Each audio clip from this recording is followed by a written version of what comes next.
Bună, dragilor! Bine ați venit la un nou tutorial la Creează împreună cu Ela.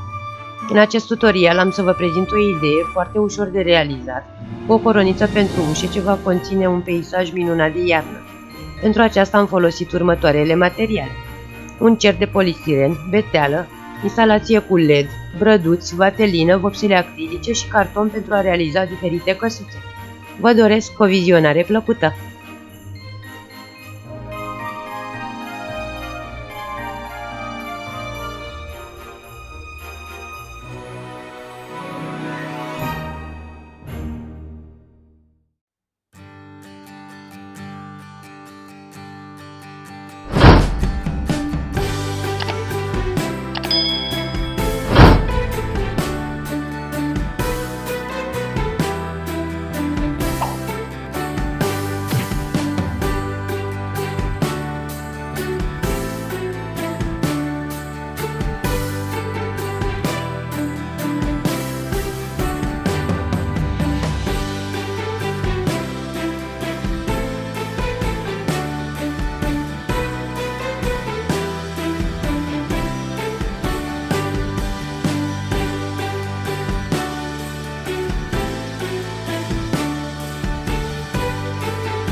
Dragilor, aici se încheie acest tutorial. Sper că a fost interesant, v-a inspirat și vă va ajuta în creațiile voastre minunate pentru sărbătorile de iarnă.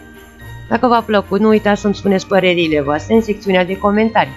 Dacă vă place conținutul canalului meu, abonați-vă și nu uitați să activați clopoțelul de notificări. Vă pup și vă îmbrățișez cu drag până la următorul tutorial.